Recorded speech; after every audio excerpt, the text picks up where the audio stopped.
Pablo Álvarez fue electo diputado por el Movimiento de Participación Popular, es el director de Secretaría General del Ministerio de Educación y Cultura.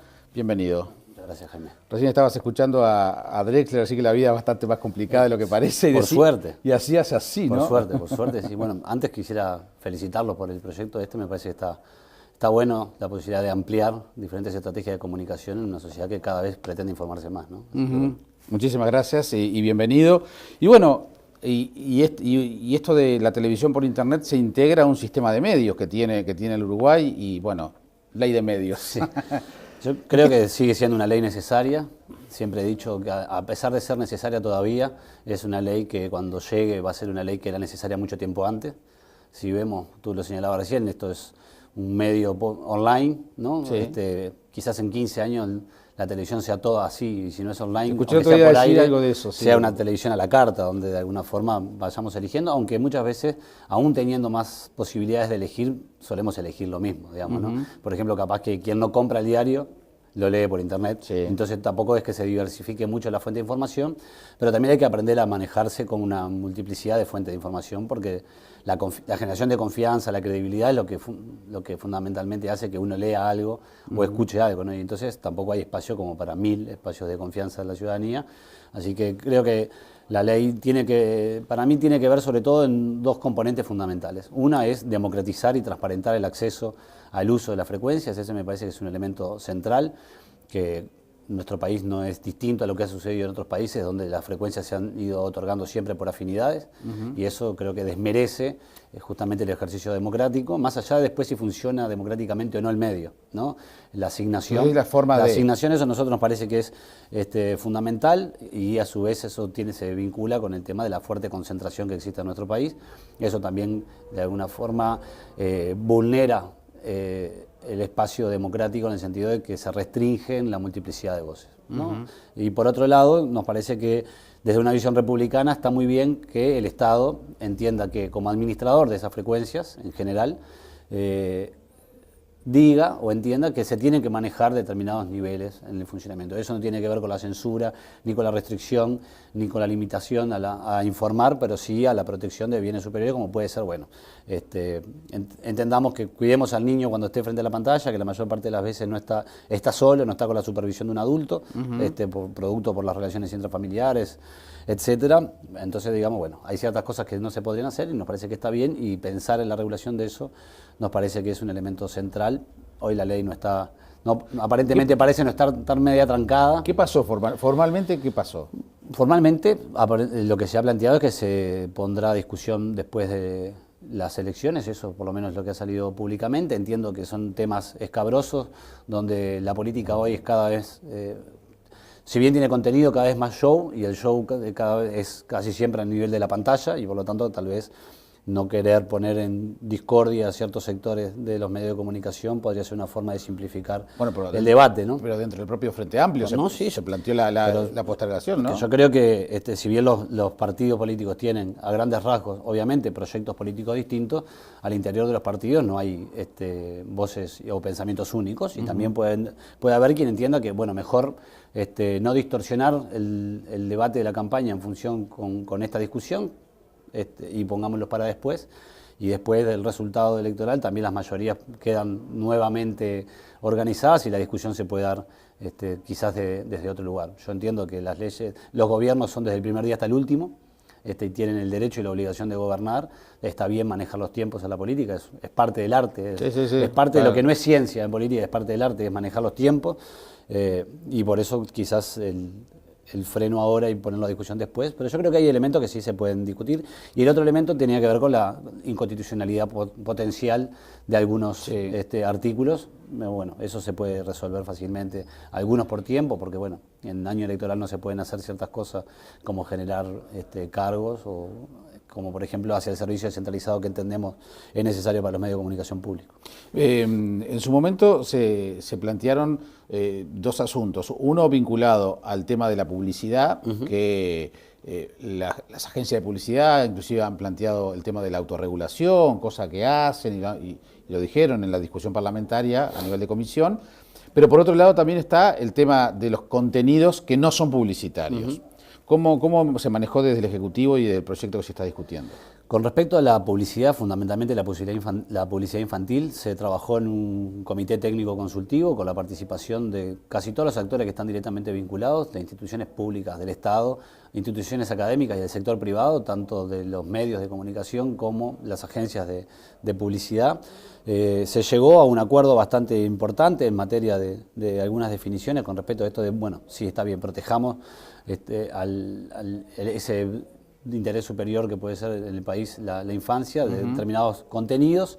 La asociación que nuclea a los auspiciantes tiene un código de autorregulación ética que lo respeta, pero eso no es una obligación. Uno puede igual hacer una publicidad sin estar adentro de esa asociación. Por eso nos parecía que elementos de ese código deberían estar incorporados a una legislación, porque nos protege a todos, digamos, y nos exige a todos de la misma forma, y a la vez que responsabiliza a todos los actores, ¿no? Hoy, si miramos la grilla de publicidad en las pantallas de televisión, sobre todo televisión abierta y cable, la mayor parte de la publicidad es publicidad de alimentos dirigida a los niños, y eso va en contra de toda una estrategia de país, y yo diría casi que a nivel mundial, de generar políticas saludables en la alimentación. Y bueno, ahí tenemos un sector importante de la publicidad que va dirigida a ese público infantil en esa lógica de tres patas, ¿no? Bueno, cuando uno centra la campaña publicitaria en un niño, está buscando tres cosas. Una, el niño como consumidor directo, que cada vez más maneja, a pesar de que sean poquitos pesos, la sumatoria es cada vez más grande a lo largo del tiempo. Esa es una. La otra es un consumidor indirecto, es decir, la demanda que el niño hace sobre los padres para consumir. Cuando, por ejemplo, una familia elige a dónde ir a comer, muchas veces son los niños los que terminan decidiendo dónde, en función de cuáles fueron las estrategias sobre ellos en materia publicitaria. Y la tercera, una línea de continuidad, generar un consumidor a lo largo del tiempo, ¿no? Bueno, en esto de que hoy se generan, las marcas generan metarrelatos, entonces uno pertenece a una marca, aunque no consume, aunque más allá del producto que consume, esas estrategias, bueno, hoy son parte fundamental de las estrategias de comunicación, sobre todo publicitarias, y nos parecía que ahí había que regular. En la parte de información no hay ningún elemento de regulación, sí se pretende, bueno, disminuir en la medida posible la truculencia, el morbo, ese tipo de cosas que podrían no agregar a una información, pero siempre sabemos que es un punto muy escabroso, ¿no? Como muy fino decir, bueno, cuándo sí y cuándo no, puede alguien considerar que hay censura, pero sí trabajar en conjunto, bueno, muchas veces pensando en la crónica roja, que era lo que estaba siempre arriba de la mesa, ¿qué agrega de información poner la imagen de la persona en el suelo, en tal cosa, cuando en realidad el relato está en otro lado, ¿no? Desde el Poder Ejecutivo se pretende que antes del 28 de febrero del año que viene esté la ley vigente, bueno, o 15 de febrero, antes que cambie el Parlamento. Si fuese por nosotros entendemos que sí, que sería importante que esa ley esté votada en aquellos puntos donde se pueda, por lo que hablábamos de las inconstitucionalidades. Y sí, o algunos aspectos. Yo creo que la ley también se puede fraccionar teniendo principios generales, como decíamos al principio, de acceso y democratización del espectro, lo que es el sistema de medios públicos, que también es un componente, creo que también específico en sí mismo dentro de la legislación, y el resto de las legislaciones que pueden ser como esta, contenidos, promociones, lo que implica espacios televisivos gratuitos para campañas públicas, el gran debate en estos tiempos, que también forma parte de la discusión, que son el tiempo para la publicidad electoral, ¿no? Digamos, es la gran zafra en esta época, y eso también de alguna forma hace que la política se termine vinculando mucho al capital. Si no es difícil, uno puede hacer política sin salir en tele, pero es difícil que si uno sale en tele tenga posibilidades de ganar, o lo que busca, ¿no? Entonces se termina generando una relación mucho más directa entre capital y posibilidad política. El otro día Diego Canepa confesó que cuando se le preguntó por sus apariciones públicas tan frecuentes, dice que Mujica le dijo, aparece 4 veces más en televisión. Y sí, yo creo que lo importante, además de aparecer, es decir, aunque en realidad después la reiteración termina generando su propia lógica de imagen, ¿no? Creo que lo importante en la posibilidad de aparecer en el espacio público, como implica un medio de comunicación, es tener algo para transmitir, algo para debatir, no solamente el autobombo, digamos, ¿no? Sino la posibilidad de presentarse. Y sí, es una lógica, uno lo ve permanentemente, estamos todos quienes nos dedicamos de alguna forma a la política como principal actividad, buscando tener esa posibilidad de comunicar, porque entendemos que además de lo que hacemos tenemos algo para decir, y siempre eso se puede volver un poco perverso cuando se vincula, como esto que te decía recién, en el medio de una campaña electoral, la cantidad de plata que se precisa para tener minutos pagos hace que solamente algunos sectores puedan aparecer, ¿no? ¿Por qué Mujica dijo que la mejor ley de medios es la que no existe? Yo creo que eso en aquel entonces Pepe se refería a lo que más que ley de medios podría considerarse como ley de prensa. ¿no? Y tiene que ver con esa visión de que uno no debe impedir el funcionamiento libre de los medios de información. Creo que en ese sentido lo dijo Pepe. Después, evidentemente, cuando avanzó la discusión, y creo que de alguna forma el presidente entendió que no era una ley de prensa, sino una ley de servicio de comunicación audiovisual, habilitó el debate. Y yo comparto con Mujica. En realidad, uno podría pensar que en general la mejor ley es la que no existe, ¿no? Si existen las leyes porque todavía no somos capaces de autorregularnos. Y necesitamos elementos, a veces de promoción y a veces de amenaza, para podernos portar un poco bien como ciudadanos. ¿En qué medida el hecho de tus opiniones personales muchas veces y las del jerarca quedan difusas? Porque estoy pensando, vinculado a este tema, muchas veces, digo, yo te sigo en Facebook y muchas veces has sido muy duro con determinados programas de televisión. No te gustan los talk shows de la tarde, por ejemplo, de canales uruguayos, no te gustan nada. No. Y lo manifestás como Pablo Álvarez en tu Facebook.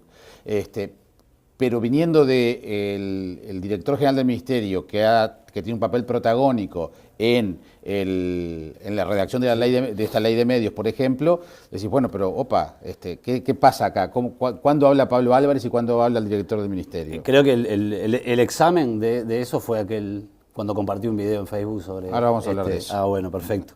Y creo que es difícil. Y si uno se autocensura siempre no habla y si ejerce solo como autoridad termina también impidiendo la posibilidad de discutir. Que a mí no me guste no significa que eso tenga que ser así, digamos, ¿no? Yo digo, capaz que si la tele es con lo que a mí me gusta, sería una televisión recontra aburrida para muchos, y no considero que uno deba legislar en función de gustos. ¿Sí? En este caso, si fuese la ley de medios, pero yo opino, sí, me parece que en general los talk shows han sido un elemento que ha sustituido los debates de alguna forma, sobredramatizando algunos aspectos puntuales de la sociedad, transformándolos en hechos globales, y a veces creo que termina generando aquello que Hannah Arendt decía cuando hizo el análisis un poco de los juicios que se hicieron de los responsables del holocausto judío, ¿no? Se termina banalizando el mal, ¿no? Termina siendo tan reiterativo que al final todos pensamos que eso es lo normal, o eso es lo natural, o eso es lo que es, y al final en realidad no tiene mucho que ver. Parece que está bien, son programas, a mí no me gustan, digamos, ¿no? Me parece que se termina generalizando, 4 personas son capaces de hablar de absolutamente de todo, y me parece que uno pierde profundidad en ese sentido. La gente lo mira, es una forma de valorar y de validar ese espacio de comunicación. Creo que muchas veces termina en esto, termina teniendo la posibilidad de discutir cosas importantes, termina siendo un show de promoción de egos. Al subir el video de Graciela Bianchi en tu Facebook, ahora tú hacías mención a eso, ¿qué aprendiste de ese incidente? Bueno, lo primero es que efectivamente uno está más en tela de juicio como integrante del Poder Ejecutivo de que si no lo fuera, claro, ¿no? Eso es elemental. La dificultad de decir cuándo uno es uno y solo uno, y cuándo es uno y además el cargo que le toca ocupar en un gobierno. Aprendí además que lo peor que puede suceder en hechos públicos es callarse. Creo que hay que salir inmediatamente, y eso fue un aprendizaje del manejo de los medios de comunicación. Cuando uno no termina saliendo, los otros terminan creando la información, y que después casi siempre es tarde. Aprendí de la responsabilidad muchas veces que muchos periodistas pueden manejar con respecto a este tema. En vez de ir a indagar y buscar realmente cómo sucedió, terminan generando por voluntad propia la opinión o lo que les parece. Y que bueno, que uno tiene que manejar también de forma más responsable algunos elementos de este tipo de cosas, de la comunicación, porque también pone en juego en última instancia el gobierno. Es decir, mi acción individual, que yo puedo seguir compartiendo, ¿no? Podría o pudo poner en riesgo, ¿no? O debilitar alguna cuestión del gobierno. Por suerte el tiempo pasa, y como decía el barbudo de la isla, capaz que la historia te absorbe o te absuelve, pero nada, creo que el aprendizaje sobre todo tiene que ver con eso, que uno pierde absolutamente la privacidad en ese espacio por voluntad propia, cuando uno entra en una red social, sí, pero claro, cuando está en un espacio además de gestión, también siempre claro, está el doble juego, y me parece que ese fue el aprendizaje. Hoy, si la pregunta fuera, ¿lo volverías a hacer? Lo pensaría y capaz que aclararía en el estado de abajo. Esto yo no lo subí, no digan disparate, ¿cómo voy yo a mandar a los alumnos a filmar a una directora? Que eran parte algunos de estos talk shows sí. Justamente planteaban esas cosas y jamás te llamaban para preguntarte, ¿no? Le preguntamos el otro día a Mariano López, a Graciela Bianchi se le preguntó justamente sobre ese video, lo pudimos ver, pero esto es lo que ella respondía, y en la medida en que tú tenés experiencia parlamentaria, podríamos decir que va a ser necesario que conteste las alusiones. Vamos a verlo a Graciela Bianchi el otro día aquí en Observador TV. Y ese video fue editado. mal editado para los intereses de Pablo Álvarez, que yo no sé si lo editó él, los servicios de inteligencia, no tengo la menor idea. Seguro los alumnos no, porque los alumnos graban permanentemente y los padres también, a mí no me importa. Pero fue un episodio de 1 hora y media aproximadamente, donde intervinieron además afuera en el patio gente que no era del liceo. Yo la verdad que creo que Pablo Álvarez, que no debiera seguir siendo el secretario general del Ministerio de Educación y Cultura, si yo me hubiera puesto firme, hubiera caído. Porque el presidente me dijo que bajara los decibeles, que le facilitara la salida de esa situación, y yo con un criterio republicano le dije que sí. ¿Pero por qué crees que Pablo Álvarez se dispuso a editar ese video? ¿Él te quería sacar del Bauzá? Pero, a ver, Pablo Álvarez forma parte de una generación con otros chicos que también, algunos incluso disponen de medios de comunicación de poca circulación y de poco nivel, que me atacan permanentemente. Son 2 o 3 chicos que pertenecieron a la generación que irracionalmente se enfrentaron y fueron usados, y después se deben de haber dado cuenta, como te decía hace un rato, de la reforma de Rama. Formaron parte de la generación de las ocupaciones, del 96, 97, 98, 2000, y yo no quería que el liceo se ocupara sin que se consultara a los 5.500 estudiantes que concurrían todos los días. Pablo Álvarez no era alumno del Bauzá, era del alumno de otro, no me importa, creo que del IABA, no me acuerdo, o del Damaso. Pero bueno, forman parte del mismo grupito que estaban en la CAPL y que ahora se dispersaron porque la CAPL ahora se volvió a dispersar, así que en realidad no sé dónde está Pablo Álvarez.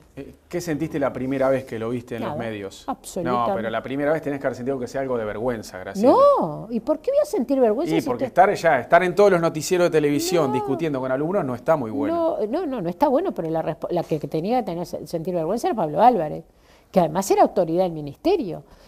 Primero, el ministerio no tiene autoridad sobre la ANEP, pero si él hubiera querido políticamente, y bueno, me hubieran hecho un proceso sumarial y ahí aclarábamos todas las cosas. ¿O sea, no se te movió un pelo a vos? No, a ver, no es que no se me haya... ¿Te hiciste famosa No, yo no me hice famosa. Bueno, pero a nivel mediático te hiciste famosa de un día para el otro. ¿Pero y por qué? Con estos videos. ¿Por qué? Porque la gente... Porque hasta te imitaban diciendo perdón, hacían canciones. De Rinton pusieron el perdón. El perdón, de Rinton. Ahora, a mí, todos no me conocen, ¿eh? A ver, no es que no se me movió el pelo. Sí, claro, me preocupé estar en un gobierno que yo voté que se utilizaran esos medios. Eso es la alteración del Estado de Derecho. Tiene la palabra. A ver, creo que hoy Graciela, a pesar de haber sido docente, directora y tener una formación de la cual le gusta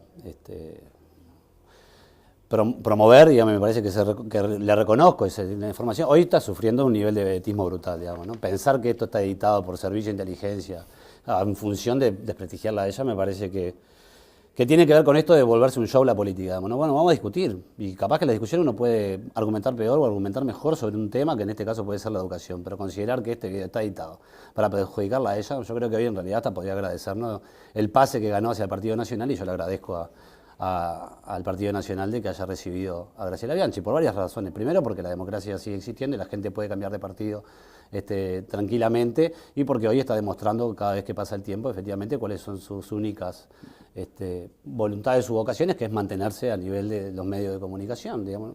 Pensar que esto puede ser un ejercicio contra ella, que fue mandado a hacer, que los servicios, hablando de los servicios, ¿no? Me imagino que debe ser el servicio de inteligencia, no sé cuáles serán, lo hicieron y editaron ese video en contra de ella, me parece que es de una pérdida de referencia al sentido de la realidad brutal. Pablo, para salir de este tema y meternos en otro, pero hay allí referencias al tema de las ocupaciones de los liceos.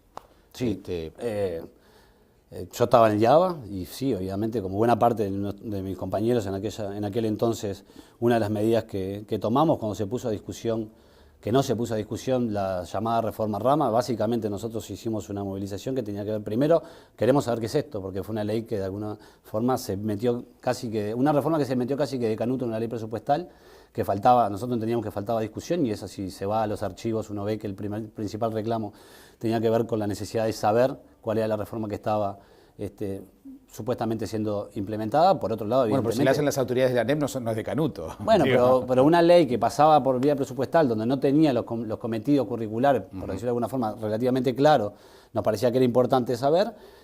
Por otro lado, evidentemente, nosotros entendíamos que era una reforma que se daba en un proceso de grandes políticas neoliberales y hoy la discusión de alguna forma en aquel momento se refleja. Estamos hablando de secundaria, no de la reforma en global. Hay elementos de primaria que hasta la fecha no solamente se reconocen, sino que se ampliaron y que han sido sumamente positivos y que se han rescatado.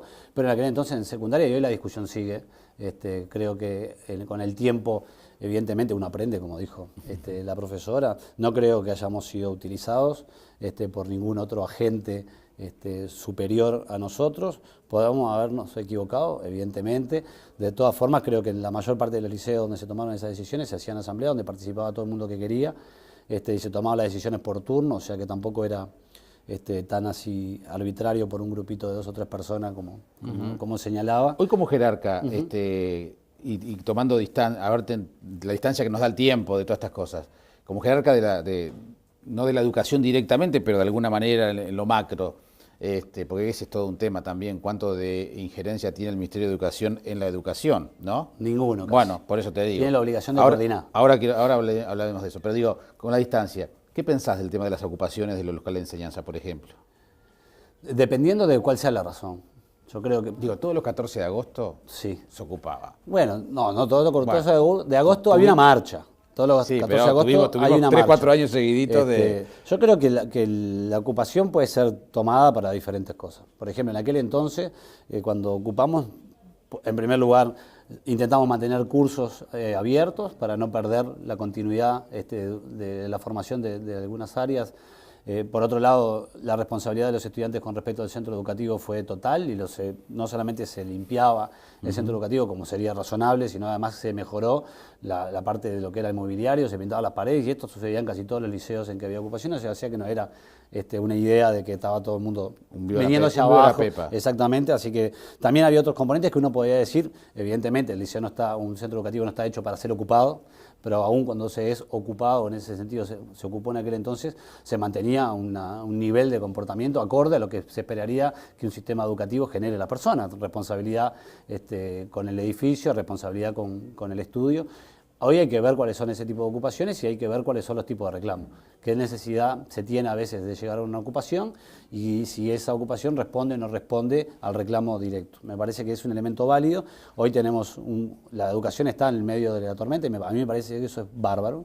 Yo no soy de los que me parece malo que haya una preocupación con respecto a este tema. Me parece que a veces lo malo es que quizás quien no tiene la preparación o no tenemos la preparación suficiente porque en materia educativa, para poner siempre a uno mismo, ¿no? Y no criticar a los demás, salgamos a decir ciertos clichés que no aportan absolutamente nada y termina generando una tensión brutal sobre la demanda, sobre la agenda educativa y una ansiedad que después se termina derivando cosas como en realidad falta de autoridad, como si la educación solo se resolviera por una persona que tuviera autoridad, y en realidad, efectivamente, nunca ha sido así, y creo que, bueno, en ese sentido, hoy han existido un conjunto de ocupaciones, de paros, que muchas veces uno se dificulta y dice, bueno, lo que queremos arreglar, capaz que lo podemos arreglar de otra forma. El Ministerio de Educación y Cultura no tiene una relación directa con la conducción de la educación, tiene la obligación de coordinar y de ser responsable político ante la ciudadanía como parte del Poder Ejecutivo, pero como lo señala, se conoce y se dice, el Ministerio en ese sentido coordina el sistema de educación del Sistema Nacional de Educación Pública, pero no administra o no ejerce directamente la política educativa. Claro, y además uno se pregunta qué sentido tiene, porque digo, recuerdo por ejemplo unas declaraciones que si mi memoria no me falla fueron en enero, no sé si no fueron un 6 o 7 de enero de Danilo Astori, en una contratapa del semanario Búsqueda que hablaba de vamos a llevar hacia el límite la autonomía en el tema de la educación. Después eso fue corroborado por el ministro Elrich, y reinterpretándolo, pero en el mismo sentido, decir, bueno, vamos a tratar de meternos todo lo que podamos. Y eso generó que el sistema educativo, los sindicatos, los profesores, las autoridades de la ANEP de aquel momento también hincharon un poco el lomo. Sí, a ver, si se me permite la imagen matemática. Creo que esa es una idea, se parece a una asíntota, digamos, ¿no? Acercarse sin tocarlo. Y tiene que ver con esto, cómo uno coordina. Uno no puede coordinar el grito desde lejos, tiene que estar lo más cerca que puede del campo, digamos, ¿no? Sí, sí. Entonces, bueno, la autonomía es una línea.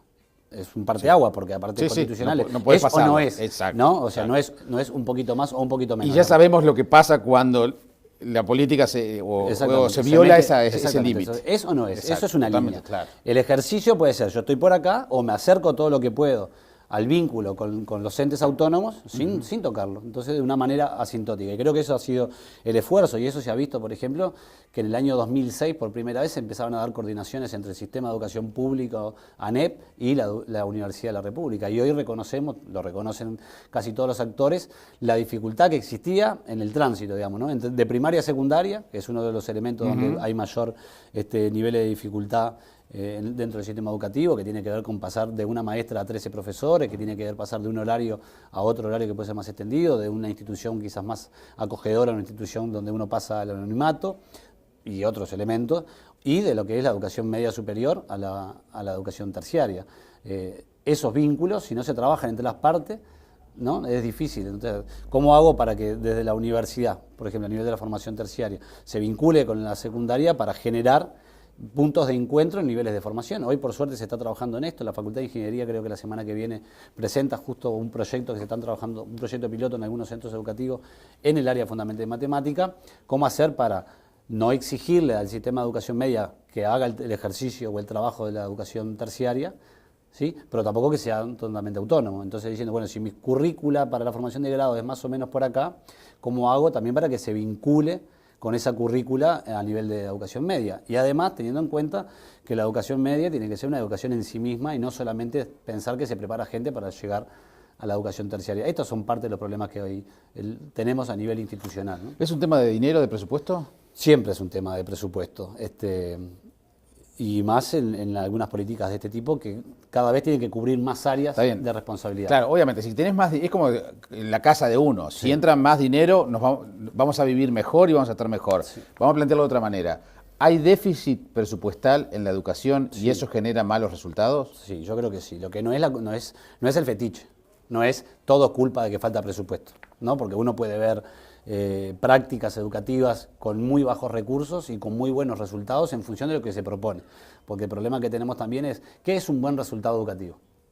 Y estas son las grandes discusiones. Hoy, por suerte, está el Instituto Nacional de Evaluación Educativa, que está elaborando un informe, y ahí el país comenzará a pensar qué es lo que espera del sistema educativo. Porque pensar que todos esperamos lo mismo, o que hay solo una cosa que es esperable del funcionamiento del sistema educativo, es un poco perverso, tiende a ese totalitarismo del consenso que a veces la democracia impone, que te dice, tenemos que estar todos de acuerdo, pero es con lo que yo pienso, que tiene que estar todo el mundo de acuerdo, claro. ¿no? Soy el dueño de la pelota, seguro, ¿no? La pelota es mía, entonces sí, hay que estar de acuerdo con lo que yo pienso. Entonces yo sí creo que hay un problema presupuestal que se ve reflejado en muchas cosas. Sin duda el salario docente es un elemento fundamental en este componente. Que ha mejorado mucho. No, por eso no quería camisetear con lo que sí ha sucedido. Pero ¿sabés por qué ¿sabés por qué es un hecho objetivo, Pablo? Porque en definitiva también uno dice, bueno, les ha mejorado muchísimo el presupuesto, el sueldo a los maestros, seguramente sea insuficiente, que además como hijo de maestro te lo puedo decir. Totalmente. Pero también reconozcamos que todos los años que se pierdan días de clase por un reclamo de estas características, a veces sin pensar en lo que perjudican, que son los niños. Totalmente. A ver, primero, sí hay un problema de déficit presupuestal en el sentido de que se precisa más recursos para la educación. Se ha mejorado muchísimo en este tiempo en lo que ha sido, por ejemplo, la relación del PBI con el presupuesto hacia la educación, pero eso, o sea, si no termina siendo como un discurso mágico, ¿no? Si me hace 4,5 se resuelve todo, y si me das el 17 se resuelve todo, y eso no es así porque con la plata después hay que hacer algo. Claro. Y esa es la discusión. Sí creo que se necesita más fondos. Si vamos a seguir con la estrategia que yo creo que acertada de escuela de tiempo completo, eso implica más recursos. ¿Sí? Porque vas a tener que tener docentes más tiempo en un lugar y por lo tanto vas a necesitar más docentes. Y eso va a implicar más recursos para poder contratar más docentes. Exacto. Que además sean docentes que tengan una mejor remuneración, para que no tengan que estar ahí y además salir corriendo a otro lugar, porque eso en cualquier área, también a un periodista le puede pasar, que si trabajan 5 medios, capaz que nunca haciendo. Entonces no es solamente parte o puede pasar con un médico, lo que pasa es que con los médicos la torta de plata que gana es mucho mayor que la que gana un docente. Yo creo que ahí hay un problema y sí, vamos a tener que fijar metas diciendo, bueno, el docente para nosotros tiene que tener este nivel de remuneración al que tenemos que llegar. Pero eso no lo resuelve todo. Necesitamos tener, evidentemente, condiciones edilicias acordes, y materiales educativos acordes, profesionales también, que no sean solamente docentes dentro de las instituciones educativas, que permitan que efectivamente la escuela funcione, la escuela como institución en general, escuela y liceo, en otras áreas, porque si no hacemos eso, en realidad lo que hacemos es meter a los gurises más tiempo dentro de la institución sin hacer otras cosas, ¿no? ¿Cómo te caen las pruebas PISA? Las pruebas PISA me caen como las encuestas. Para mí son una herramienta. Entiendo lo que, quizá por haber hecho la facultad, la metodología y cómo se selecciona y cuál es la herramienta que está detrás, pero no me vuelve loco. O sea, no me vuelve loco si dan resultados positivos, ni me amargan ni le echo la culpa si dan resultados negativos. Las pruebas PISA fundamentalmente, y creo que el otro día tuviste un invitado acá que hablaba de esto, mide, entre otras cosas, la forma en que el sistema educativo prepara a los jóvenes para agregar valor en el mundo después de la producción.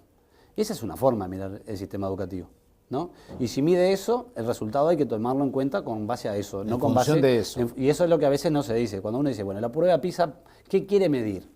Y en función de lo que quiso medir, el resultado que dio. Pero lo que pasa es que después se transforma, entonces si dio mal, van a salir los que no están en la educación o no están en el gobierno, y se dan cuenta que todo está mal, y si dio bien, capaz que salimos nosotros y se dan cuenta que ahora está todo bien. Creo que con las herramientas lo que hay que hacer es usarlas para lo que son, digamos, ¿no? Es mejor usar un martillo para clavar un clavo que una pinza. Se puede hacer, pero es mucho mejor la herramienta. Y con las pruebas PISA pasa esto. ¿Qué es lo que quiere medir? En función de eso, evaluar el resultado de las pruebas PISA. Hay otras pruebas a nivel regional que intentan medir otras cosas, y ahí los resultados son un poco diferentes en los ordenamientos, y creo que los ordenamientos... Para muchos, quienes critican eso dicen que es compararnos con los que están peor. Es es estar en una tabla, en un pelotón de los que son más parecidos a nosotros. Desde que estaba en facultad, lo que han sido las estrategias de política comparada siempre me gustaron un poco, porque terminan queriendo explicar lo que no está explicando. Lo que está haciendo es comparar, claro, ¿no? Y no está explicando, ¿no? Si yo comparo un país con otro país, puedo decir, entre estos dos países, tal indicador están diferentes cosas. Ahora, ¿cómo afecta a la persona en ese lugar? No es lo mismo, pensemos. El nivel de inseguridad, porque es el otro gran tema, que puede vivir Uruguay, que puede vivir Colombia, capaz que son distintos. Capaz que en Colombia sienten menos inseguridad. Sin embargo, cuando uno compara la situación entre un país y otro, ese dato no me dice nada. Y yo no puedo vanagloriarme de una cosa y el otro hacer uso de la otra. Entonces, creo que a veces se pierde un poco la posibilidad de profundizar en el debate. Sí, pero quizás Colombia utilizó herramientas para combatir algunas ciudades de Colombia utilizaron determinadas herramientas para solucionar el asunto de la inseguridad que pueden ser buenas, que yo asuma para mejorar el mío. Ahí lo que me importa no son los resultados, sino las herramientas. También. Y en este caso pasaría lo mismo. Digo, las herramientas te dan el determinado resultado. Bueno, a veces sí y en algunos países no. O aspiro a que determinadas herramientas...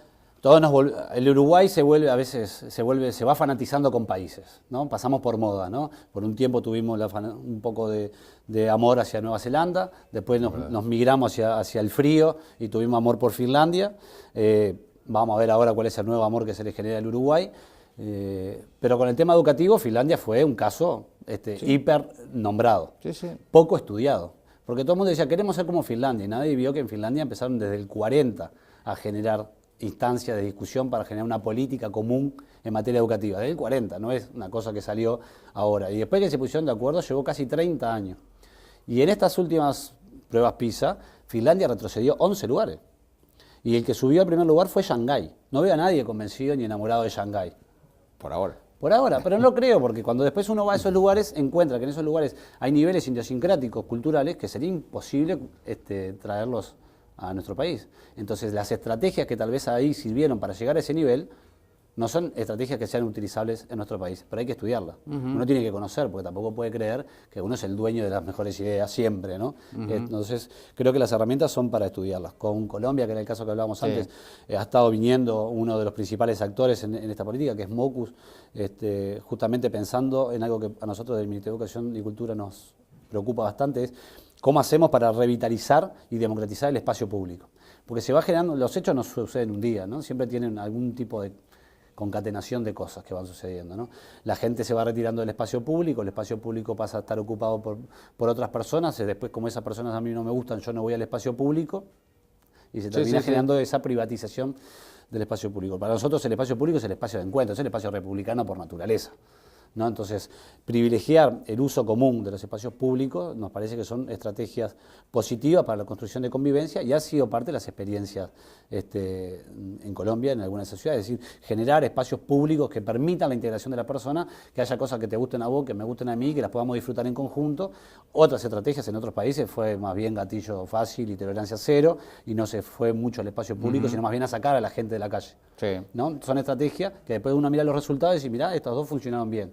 Bueno, ¿cuáles son las que más se pueden adecuar a nuestra de idiosincrasia? nuestra idiosincrasia y nuestra visión del mundo? Porque también es cierto que uno no deja de hacer las cosas en función de cómo ve el mundo. Yo esto de que soy pragmático para lo que funciona, no, para hacer todo lo que funciona, me parece que es una partecita de la verdad, porque uno mira el mundo desde un lugar, esto que hemos estado hablando antes, ¿no? Digamos, de problematizar las cosas. Un cubo no puede ser visto más que 3 caras a la vez, a no ser que tenga un espejo. Entonces uno nunca puede ver toda la foto completa, ¿no? Entonces necesita otros debates, pero después uno elige qué parte privilegia en esa visión, y por eso yo he discutido con varios colegas diciendo, bueno, cuando hemos hecho cosas que podemos decir que hemos tenido logros, por ejemplo en el Frente Amplio en estos 10 años, no sirve de nada decir tal logro con tal número. Tenemos que ser capaces de transmitir por qué ese logro para nosotros fue importante. ¿Y qué es lo que queda en el debe? ¿Por qué ese logro fue importante? Es decir, no queremos hacer un número, queremos hacer una política. Y eso además quizás no estuvo plasmado totalmente de lo que queríamos hacer y qué nos queda. Porque en realidad si no queda como decir, bueno, mira lo que hicimos, entonces nosotros nos merecemos tu confianza. En realidad yo creo que el Frente Amplio debe salir a buscar la confianza de la ciudadanía, no en función de lo que hizo, sino en función de que lo que hizo es lo que le permite ser creíble para lo que va a hacer, ¿no? Porque la gente no vive para atrás. Y la gente los políticos no tienen derecho a exigirle a la ciudadanía que los acompañe en función de lo que les dio, entre comillas, porque para una organización de izquierda, pero pongámosle que para todo el espacio político, cuando hacen algo lo hacen por convicción y no para generar deuda con la ciudadanía. Entonces hoy creo que el Frente Amplio tiene que mostrar en estos temas, bueno, nosotros hicimos esto porque entendemos que esto se ve de una forma particular y queremos ir hacia ese lugar. Y ahí decir, los niveles de consumo que nuestro país ha tenido son mejores que los niveles de consumo que se tenían hace un tiempo, si pensamos en ciertas cosas que antes no se compraban. ¿Le voy a echar la culpa a la gente? No, seguí comiendo pan duro y no te compres el plasma, no, es un error, porque uno también entiende que eso forma parte de la calidad de vida. Ahora, después discutamos como sociedad qué otras estrategias podemos tener para mejorar también en común. Si vamos mejorando la cantidad de egresados de la formación técnica y de la formación terciaria, es muy probable que muchos de ellos quieran luego tener proyectos propios en innovación, en investigación, y que le vamos a decir, no, para vos no hay. No, efectivamente, eso hay que facilitarlo, porque si no, no tenía sentido la mejora anterior. Y me parece que, y lo quería cerrar con esto, que voy a decir, bueno, para mí las cosas que se hacen tienen que tener un sentido y no solo al golpe de balde, ¿no? El otro día, en una de las primeras entrevistas que hice acá en El Observador TV, estuvo Carlos Liscano. Y él, siendo director de la Biblioteca Nacional, pero siendo un escritor y un intelectual, fue muy crítico con respecto a cómo ha manejado el Frente Amplio el tema cultura. También lo fue César Troncoso, que lo confesó ser votante del Frente Amplio, diciendo que también que se ha transitado por cierto camino. Él lo ejemplificó con el tema de la murga como concepto, a veces quizás dejando de lado algunas otras manifestaciones más tradicionales. Ayer en el semanario Voces, Nelson Di Maggio dice, entró la cumbia villera a punto de encuentro, y fue muy crítico con respecto a lo que han sido las direcciones del Museo Nacional de Artes Visuales. Son todos intelectuales que desde la misma izquierda están siendo muy críticos, por nombrar solo 3, con respecto a lo que ha sido el aporte en materia de cultura, cuando se decía tanta expectativa teníamos con que en esa área el Frente Amplio pudiera hacer algo. Si son intelectuales, tienen que ser críticos, si no, no son intelectuales. Intelectuales condescendientes no los quiero, así que no me preocupa que haya críticas de quien de alguna forma se posiciona en ese espacio.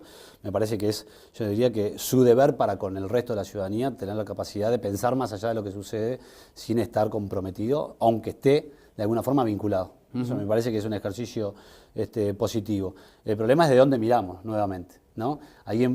Cuando uno tiene un conjunto finito de instrumentos, no puede hacerlo todo, tiene que seleccionar. Creo que el énfasis que se dio en este periodo de gobierno en particular, retomando líneas de trabajo del periodo de gobierno anterior, tuvo que ver con la idea de democratizar el acceso a la cultura y la idea de que la cultura es un derecho.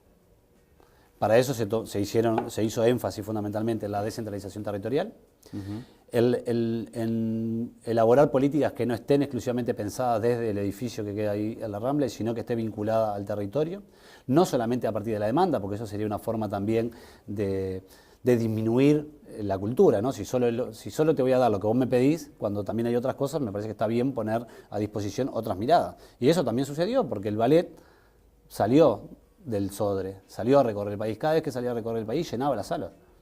Y la gente capaz que nunca había visto al ballet del Sodre. Y eso no creo que esté considerado ahora parte de la cumbia villera, porque que el Sodre ahora sea, o que el ballet del Sodre ahora sea popular, no significa que deje de ser ballet, ¿no?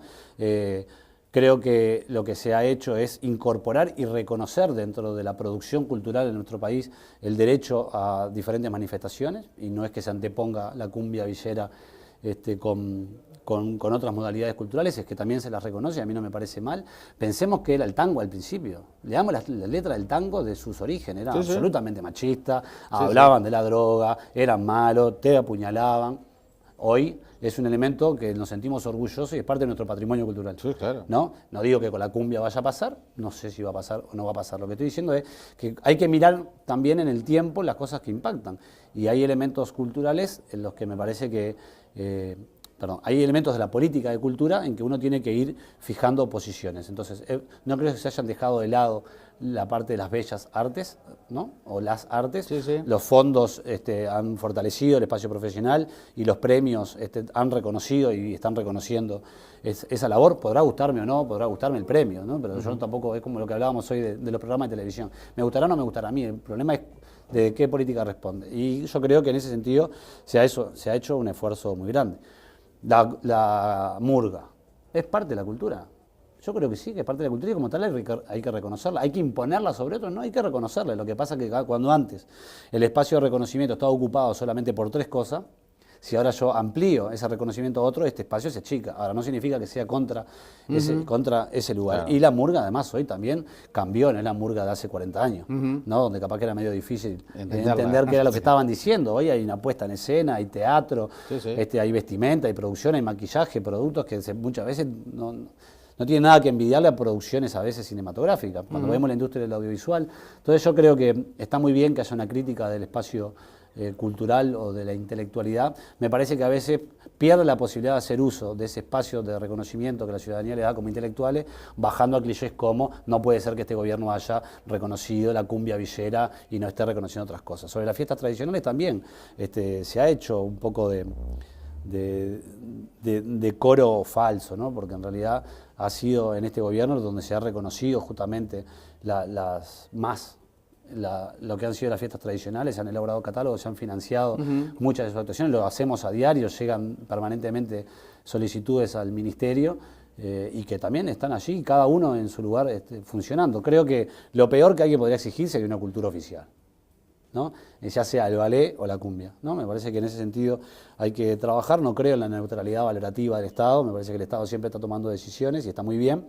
Y hoy la decisión principal ha sido democratizar el acceso de la cultura y reconocer la cultura como un derecho, en el sentido del disfrute y en el sentido de la creación. Y creo que en el próximo periodo de gobierno, esto hay que profundizarlo, lo que son los fondos hay que profundizarlo, en la parte profesional y la formación de artistas, porque quien hace después el arte, la hace la persona, y buscar mecanismos de formación mayor para esos artistas es un elemento central, y además también reconocer otras prácticas que se dan en la ciudadanía, como puede ser la cultura comunitaria, que creo que es una línea de trabajo hacia el tercer gobierno. Cuando recién renunció por razones de salud Fernando Butazzoni a la presidencia del Sodre, me comentó en la radio que su idea, después de haber trabajado 3 años al frente del Sodre, es que el Estado no debería tener, por ejemplo, las radios del Sodre, él se quedaría con CX6 y no debería estar compitiendo con radios periodísticas. ¿Cuál es tu posición con respecto al tema de los medios del Estado? Yo creo que hay un papel para jugar en los medios públicos, creo que tienen derecho a existir. Creo que no deben estar adentro del Ministerio de Educación y Cultura hoy, como está actualmente el Ministerio, que debería generarse un servicio centralizado para la administración de los medios de comunicación públicos. ¿Le daría más independencia además? Creo que le daría más independencia y sobre todo mayor operatividad. O sea, los medios de comunicación son cada vez más dinámicos, como otras áreas de la industria. Si los hacemos funcionar solo por los mecanismos de la administración central, siempre llegas tarde, ¿no? Entonces, por cumplir con la legislación como corresponde, del funcionamiento del espacio público estatal, tal vez va en contra del funcionamiento de las radios. Yo estoy absolutamente de acuerdo que las radios deben salir del SODRE hoy, que debería juntarse con la televisión pública, con TNU, en un espacio, ojalá sea un servicio centralizado, eso está instalado en la ley. Y es más, creo que en un debate que se está dando en estos días y que se va a dar, porque a muchas veces a la gente le importa más dónde va a estar sentado que qué va a hacer, entonces se discute, ¿es necesario un Ministerio de Cultura aparte o no? Yo creo que hoy ya existe el Ministerio de Cultura y es el Ministerio de Educación y Cultura. Si miramos el nivel de gasto y el nivel de inversiones, por encima del 80%, todo el gasto y la inversión va hacia el espacio de cultura del Ministerio, que no es solamente la Dirección Nacional de Cultura, está, bueno, el SODRE, Centros MEC, muchas otras áreas. Y tenés todas las fiscalías. Y deberíamos efectivamente tomar valor como sociedad y dentro del sistema político fundamentalmente y crear el Ministerio de Justicia, ¿no? Lo que pasa es que tiene memoria triste el Ministerio de Sí, Justicia. pero lo que pasa es que si es por memoria, por mí que le cambien el nombre. Si es justamente lo que quiso la dictadura fue quitarle la independencia. Ah, claro. ¿No? Y nosotros estamos hablando de generar un ministerio para garantizar el ejercicio, un mejor ejercicio de nuestra justicia. Se está modificando ahora el Código de Proceso Penal, eso va a modificar el funcionamiento de las fiscalías. En este gobierno hemos invertido, quizás mirando para atrás, como hace muchísimos años que no se hacía en materia de fiscalías, pero necesitamos un espacio que le dé mayor independencia al funcionamiento de las fiscalías. Pero ¿Es no una piedra en el zapato para el MEC, la fiscalía, el Ministerio Público? Se toma como un cometido de los tantos que tiene el Ministerio y que debe trabajar en ese sentido. Lo que pasa es que casi siempre se olvida que existe. Sí. Es más, la gente piensa que el Ministerio de Educación en general es educación, cuando en realidad la responsabilidad quizás es la menor, tiene mayor responsabilidad y acción en materia cultural y tiene una fuerte responsabilidad en materia de lo que es el Ministerio Público. Nosotros creemos que se debe discutir. Hasta ahora casi siempre cuando se habla de reforma del Estado nunca se habla de la reforma del Poder Judicial. Yo creo que es hora de meter al Poder Judicial arriba de la mesa para pensar la reforma y eso no es ir contra la independencia del Poder Judicial, sino decir, bueno, usted es parte del Estado o no es parte del Estado. Si es parte del Estado, como ciudadano tengo derecho a discutir con usted. No voy a discutir la sentencia.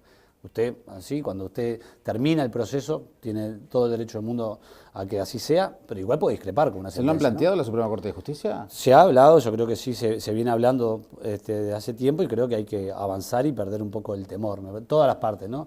Pero hay cambios que se pueden hacer. ¿Por qué no podemos hacer auditorías previas al ingreso a la Suprema Corte de Justicia? No te digo para elegir o no elegir, porque eso tiene su procedimiento, si además debe ser una modificación constitucional. Pero ¿por qué cuando va a ir un embajador a representar a Uruguay pasa a la comisión correspondiente del Parlamento y se lo consulta y después se lo vota, o se hace con lo mismo con quien van a recibir venia? Podríamos hacer audiencias previas públicas, que por ejemplo quien va a ingresar por los procedimientos actualmente existentes a la Suprema Corte se presente ante una instancia que puede ser en el Parlamento, en alguna comisión, donde se le haga consulta sobre cuál es su porque no deja de ser una persona.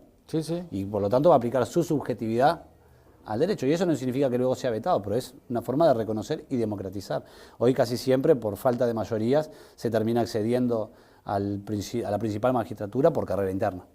¿No? Para terminar, Pablo, ¿cuál va a ser tu futuro político? No, ni idea.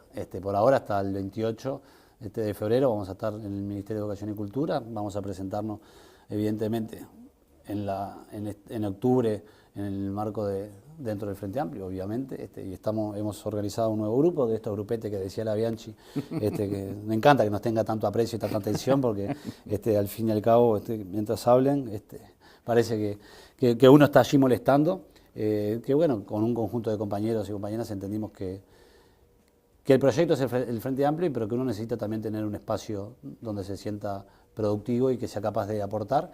Y la política no es algo que siempre tenga que ser a regañadientes, ¿no? O sea, porque al final termina siendo que es sacrificado. Mirá cómo milita, ¿no?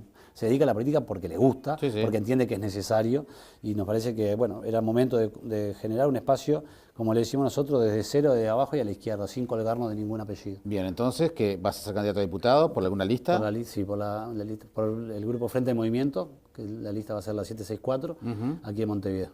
¿Y eso está integrado al MPP? No, es una lista independiente que no va a ir en el marco de ninguno de los sublemas actualmente existentes en el Frente. Justamente por esto, uno tiene que reconocer el lugar que le toca, ¿no? Y el lugar que nos toca a nosotros ahora es laburar para que el Frente efectivamente logre ganar y en primera vuelta, como así nosotros lo entendemos, porque Ahora se ha puesto de moda que las mayorías son antidemocráticas, no, la mayoría son democráticas Claro, votó la gente. y necesarias, y nosotros queremos no solamente que el Frente Amplio gane. No, a veces impiden determinadas discusiones saludables. Sí, pero yo hasta ahora no escucho ningún político que se queje de las mayorías que diga, vótenme, pero no me voten mucho que no quiero ser mayoría. No, está bien. Todos aspiran a ser Está bien, mayoría. pero que lamentablemente, y ya no tenemos Sí. más tiempo, pero que lamentablemente una mayoría impida una comisión investigadora, No, en el eso- tema que sea, no, me eso parece estamos de que es acuerdo. un mal manejo Pero de la mayoría pero podemos parlamentaria. modificar esa No, está, estructura. por eso. Yo, por ejemplo, creo que con tiempo hay que meterse en una reforma profunda en nuestra Constitución y hay que eliminar el bicameralismo, hay que ir hacia un sistema unicameral que profesionalice el trabajo de los legisladores y habilite una mayor publicidad, por ejemplo, en las comisiones. Hoy los medios de comunicación no Estoy de pueden acuerdo. entrar a las comisiones debería ser un espacio Estoy de público. acuerdo. Si todos decimos, y los legisladores dicen, además, es el lugar donde más se trabaja, Sí. pero es el lugar que menos se ve. Exacto, ¿No? Entonces no exacto. sabés si es el lugar donde más se trabaja. Me parece que eso se debería publicitar y facilitar el espacio donde están todos representados para los debates realmente importantes como esto que tú decís. Y aspiraremos con este grupo a ser parte, evidentemente, de ese Parlamento en el futuro gobierno del Frente Amplio. Pablo Álvarez, muchísimas gracias. Largaste 1000 puntas para seguir conversando. Muchísimas Nos gracias a vemos ti pronto. por invitarnos y nuevamente felicitaciones y a las órdenes. Muchísimas gracias. Seguimos adelante en Observador TV. Ya venimos con la actualización de noticias con Paula Escorza.